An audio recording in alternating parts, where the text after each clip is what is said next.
En primer lugar, agradecer la invitación a Comisiones Obreras, en esta ocasión a través de nuestra Federación de Pensionistas y Jubilados, cuyo secretario general, Julián Gutiérrez, me acompaña y que vamos a canalizar a través de mi presencia como responsable confederal de Políticas Públicas y Protección Social en esta materia. Voy a intentar hacer una intervención que toque el conjunto de la seguridad social, pensiones, por supuesto, el sistema de pensiones, pero no solo. Lo primero, para hacer una mención a la importancia que está teniendo la seguridad social en las medidas, en las múltiples medidas que se están abordando en relación con la lucha contra la pandemia. Múltiples medidas que están suponiendo un esfuerzo muy grande por parte de las administraciones públicas para dar cobertura pues, a 3,4 millones de personas en prestaciones por desempleo vía ERTES, casi 1,5 millones de autónomos, una exención de cuotas de más de 3 millones de personas, más los 1,5 millones de autónomos por su parte, asumiendo además aplazamientos y moratorias en tributación o en otras medidas. Un impacto que está siendo soportado fundamentalmente por el sistema de seguridad social en todo lo que tiene que ver con incremento de prestaciones y con pérdida de ingresos en esta materia. Y quiero lanzar una primera idea, y es que una situación extraordinaria donde la seguridad social está volviendo a ser, como siempre, una pieza fundamental, un pilar fundamental para responder a ella, tiene que tener una financiación extraordinaria. Una financiación extraordinaria que se debe canalizar con aportaciones desde el presupuesto del Estado y que tienen que permitir que la situación del conjunto de la seguridad social no se vea afectada por una situación como la que estamos viviendo en este momento. Creo que esa financiación extraordinaria, financiada con deuda, no queda más remedio, que tiene, luego hablaré al final de la intervención, de la participación europea y española en esa materia, pero financiada con deuda, no queda más remedio, debe plantearse en el menor plazo posible. De momento hemos tenido una transferencia adicional de 30.000 millones, pero, una vez más, la mitad de ese dinero en forma de préstamo, junto a los 13.800. Estamos hablando de 40 y tantos mil millones de euros este año que se están canalizando, pero creando una situación ficticia de deuda de la seguridad social con el Tesoro Público que creemos que tiene que corregir. Se lo hemos dicho a los sucesivos gobiernos, se lo hemos vuelto a insistir a este, nos dice que está de acuerdo, pero es algo que debe concretarse en el menor plazo posible. Si nosotros nos ceñimos al sistema de pensiones, en el sistema de pensiones me gustaría situar el debate con una primera idea fuerza. La primera idea fuerza es la situación del sistema de pensiones en España no se ha modificado con motivo de la pandemia. Igual que en otras materias hay un impacto evidente, tenemos una crisis económica, tenemos un impacto en el empleo, se está sujetando el empleo, al menos temporalmente, a través de los ERTES y de las medidas que se están planteando, pero en materia de pensiones no hay un cambio sustancial en relación con los retos que el sistema ya tenía. Retos que tienen que ver con la suficiencia de las prestaciones, que tienen que ver con el reto demográfico, fundamentalmente derivado de la llegada a la jubilación de las generaciones del baby boom. No es la longevidad, no es el incremento de esperanza de vida la clave de la exigencia mayor de nuestro sistema de pensiones, es, evidentemente, la presión que va a suponer la entrada de una de las generaciones más numerosas de la historia de nuestro país en la edad de jubilación. Y la edad de jubilación, eso significa que vamos a tener que abordar ese reto para tratar de manera comparable a diferentes generaciones, con diferente número de integrantes en las mismas, durante un periodo acotado de tiempo. Esos son los retos que teníamos, esos son los retos que tenemos y, por tanto, es ahí donde tenemos que situar el asunto. Lo ha dicho mi compañero, no insistiré en ello, necesitamos recuperar la senda de acuerdo, de consenso político y social en el marco del Pacto de Toledo. Y eso significa retrotraer la situación al último acuerdo alcanzado en ese seno, que es el del año 2011.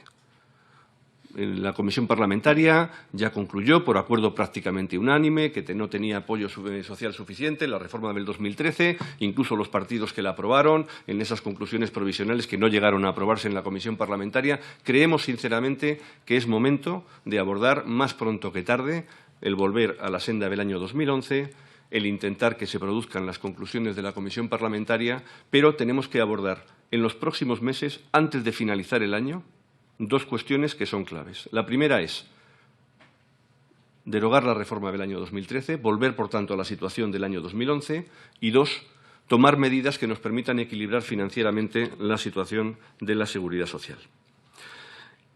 Esos dos elementos son determinantes. Para ello hay que abordar una doble actuación en materia de ingresos. Una actuación que refuerce los ingresos por cotizaciones a la seguridad social. Voy a dar dos pinceladas, luego si acaso me extenderé más si es posible, pero no puede ocurrir que un sistema de seguridad social que se basa como una de sus principales fuentes de financiación, la más importante, pero no la única, las cotizaciones a la seguridad social, tenga a una cuarta parte de sus integrantes que no cotizan por sus ingresos reales. No puede ser. Esa no cotización por sus ingresos reales, en una parte significativa de ellos, significa también no tributación por sus ingresos reales, lo cual tiene un impacto evidente en términos fiscales y en términos de ingresos a la seguridad social y, ojo, y en términos de protección social a esas personas cuando llegan las situaciones de necesidad. Porque la no cotización por ingresos reales del conjunto del régimen del trabajo autónomo, del sistema de empleadas de hogar, del sistema especial agrario en buena medida, o de aquellas personas que tienen topada su base máxima de cotización, significa un impacto en los ingresos del sistema, pero también, en muchísimos casos, en una menor protección social de esas personas. El sistema de seguridad social tiene, por tanto, diferentes elementos sobre los que actuar. Hay que equiparar también el comportamiento de cotización de las empresas de este país. Hay que acabar con situaciones como que haya sectores completos de actividad, estoy hablando ahora del sector agrario, que tiene una cotización a la seguridad social inferior al resto de empresas de este país. Si se quiere apoyar al sector agrario, y es una política pública, una política sectorial, que yo no discuto, se tiene que hacer con financiación presupuestaria. No se puede hacer concediendo un régimen especial a las cotizaciones empresariales a ese sistema de la seguridad social, porque eso se traslada en problemas de desequilibrio y en contaminación entre unos colectivos y otros, y el sistema de seguridad social es un sistema de seguro universal para el conjunto de la ciudadanía de este país. Y, por tanto, por ahí tenemos que avanzar de una manera evidente. Por supuesto, economía sumergida y acabar con todo tipo de situaciones de este ámbito. No creo que el sistema de seguridad social se vaya a resolver con los retos que tiene, que son perfectamente asumibles, que son perfectamente gobernables, que son exigentes, y no hay que negarlo. No se va a hacer con fórmulas mágicas. No lo van a resolver ni las cuentas nocionales, ni lo va a resolver la sustitución del sistema público de pensiones por un sistema complementario de capitalización individual. Hay que acabar con la lógica que tantas veces se les presenta a ustedes y se nos presenta a nosotros, de analizar los sistemas de seguridad social públicos de reparto como si fueran sistemas de capitalización individual. No lo son. Hay miles de ejemplos dentro del sistema para acreditar que no lo son, que esto no es una mochila individual que va construyendo nadie, que no se puede comparar el nivel de aportaciones con el nivel de prestaciones, porque es un sistema de aseguramiento colectivo y conjunto, y que luego tiene un componente de solidaridad a través de todo el sistema asistencial, que es donde tenemos mayores necesidades de mejora y de equiparación para combatir la pobreza, como se ha dicho anteriormente. Por tanto, tenemos necesidad de mejorar la situación del sistema, pero tenemos que analizar también las cuestiones que el sistema ha tenido. Ahí tienen ustedes un cuadro con lo que ha ocurrido, manteniendo los tipos de cotización con las cotizaciones empresariales al sistema de seguridad social. Y vemos como en la crisis, hasta el año 2016, son datos de la memoria de los presupuestos del año pasado, las aportaciones empresariales han disminuido como consecuencia de las actuaciones sobre el mercado de trabajo, como consecuencia de la destrucción de empleo en la anterior crisis por encima de la caída del propio Producto Interior Bruto y del impacto que eso tiene en esta materia, como consecuencia también de las políticas sectoriales de reducciones de cotizaciones o de bonificaciones de manera inadecuada que tienen que ser también revisadas. Los tipos de cotización han disminuido en casi 4 puntos en los últimos 30 años. Casi 4 puntos, todos ellos concentrados de manera muy intensa en las cotizaciones empresariales y son elementos que también deben ser objeto de revisión. En una idea, fuerza, y es que las sucesivas reformas de pensiones que en la historia democrática reciente española se han abordado tienen una división muy clara. Las que se han abordado en el marco del Pacto de Toledo, del consenso político y social, han tenido una actuación equilibrada sobre ingresos, gastos y comportamientos de cotización. Las que se han hecho al margen del consenso político y social se han centrado fundamentalmente en el ajuste del gasto. Parece una idea fundamental para recuperar la necesidad, insisto, de los ámbitos de consenso político y social. Ojalá la Comisión Parlamentaria del Pacto de Toledo nos pueda dar recomendaciones en breve.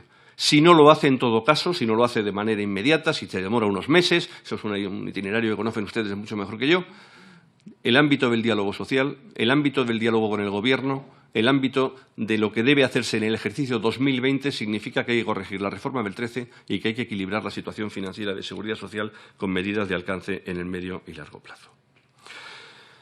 Pero no solamente pensiones es la seguridad social. Hemos tenido recientemente la aprobación del Real Decreto Ley que regula el nuevo ingreso mínimo vital. Nosotros saludamos la aprobación de esa medida, creemos que es una medida positiva y que viene a dar cobertura a uno de los vacíos de cobertura que tiene nuestro sistema de protección social, el de las personas sin recursos, en situación de pobreza o en exclusión social. Y nos parece que es una medida adecuada. No ponemos en cuestión la capacidad del Estado para regular en el ámbito de la seguridad social una medida como esta. Sí tengo que decir que tenemos serias dudas sobre el diseño competencial que se ha planteado en relación con ello, que tenemos dudas también en relación con los elementos de gobernanza que se han planteado en torno al sistema y que creemos que hay cuestiones que, quizá por la premura con la que se ha aprobado ese Real Decreto Ley, deben ser corregidas. Por citar una, las disposiciones transitorias primera y tercera del Real Decreto Ley en el que aprueba el ingreso mínimo vital establecen un régimen transitorio para acceder a la prestación a quien haya entrado en vulnerabilidad en 2020, excluyendo a los perceptores de subsidios por desempleo. Sinceramente, ¿no lo entendemos? Significa que, además, muchos perceptores de subsidios por desempleo con cargas familiares, que además en un porcentaje relevante tienen prestaciones parciales porque proceden de trabajo a tiempo parcial, no van a poder acogerse a una medida de complemento que permite una cobertura superior. Sí es posible complementar los subsidios por desempleo de manera ordinaria en el proyecto de ley, no lo es aparentemente en el régimen transitorio por el año 2020. Yo espero que esto se corrija en esta casa una vez que se plantee. Como espero se corrija, y hablo de otro espacio de seguridad social que quiero trasladarles a ustedes porque es una novedad de las últimas horas, la interpretación que se está haciendo, todavía no sabemos cuál es el origen de la misma, para que la nueva cobertura por accidente de trabajo que se le ha querido dar al personal sanitario y sociosanitario no afecte solamente a las personas que hayan causado baja a partir del 28 de mayo. Me explico. Hay comunidades autónomas que están dando instrucciones a sus servicios de salud para considerar en el reconocimiento de prestaciones que es accidente de trabajo quien ha causado baja después del 28 de mayo y no quien haya causado baja antes del 28 de mayo. Es decir, y no la inmensa mayoría de profesionales sanitarios que se han infectado con esta medida. Esto es un disparate. Todavía no hemos conseguido tener respuesta, lo hemos intentado ayer durante toda la tarde, del Ministerio de Inclusión, Seguridad Social y Migraciones, sobre dónde está el origen. Es verdad que alguna comunidad autónoma habla de una aclaración de instrucciones del Ministerio del día 28 de mayo. No la tengo, no puedo decir que esa sea la causa. Pero lo que sí sé, porque consta y tengo la documentación, es que las comunidades autónomas, amparándose en esa supuesta referencia, están diciendo que se va a dar un tratamiento distinto a los sanitarios que hayan tenido una infección o que se hayan visto afectados por la pandemia antes del 28 de mayo, dejándolos en enfermedad común y los de después pasando a accidente de trabajo. Eso no puede ser. Es incomprensible y es inaceptable. Lo digo aquí y lo vamos a mantener en los próximos días en cuanto consigamos determinar adecuadamente esto. Y por último, y termino ya. Digo que el ingreso mínimo vital nos ha permitido cubrir un vacío de cobertura, pero no es el único. El sistema de protección por desempleo tiene vacíos de cobertura más que evidentes. Con el ingreso mínimo vital se va a cubrir una parte de ellos, porque hay personas que concurren la misma circunstancia de ser demandantes de empleo y están en situación de pobreza. Pero el ingreso mínimo vital no cubre la totalidad de ese asunto. Ahí tienen ustedes un cuadro con los ingresos por cotizaciones, el gasto en prestaciones contributivas, asistenciales y políticas activas de empleo desde principio de siglo, donde se ve claramente que si llevamos al sistema de protección por desempleo el régimen de separación de fuentes que tiene el sistema de pensiones, las cotizaciones son muy superiores a las prestaciones contributivas. O dicho de otra manera, estamos pagando con cotizaciones a la Seguridad Social prestaciones asistenciales y políticas activas de empleo. Conviene que este debate lo tengamos también y conviene que desarrollemos y cubramos los vacíos de cobertura en protección por desempleo. Tienen ustedes una iniciativa legislativa popular en esta Cámara para volver a abordarse en esta legislatura. No se puede demorar más, hay que complementar el ingreso mínimo vital con esa medida. Y para ello, señorías, y termino con esto, necesitamos una estructura de ingresos que nos permita, en ese pacto por la reconstrucción que este grupo de trabajo y esta comisión tienen que abordar, una estructura de ingresos que nos permita abordar los retos que tenemos por delante. Yo me he limitado a reseñar algunos en materia de protección social. La respuesta europea, esto no puede ser una respuesta nacional, la respuesta europea es determinante. Es importante la que está dando la Comisión Europea. Es insuficiente, como ha mostrado la propia medida que ayer amplía el Banco Central Europeo. Necesitamos más medidas desde Europa, necesitamos más medidas desde España.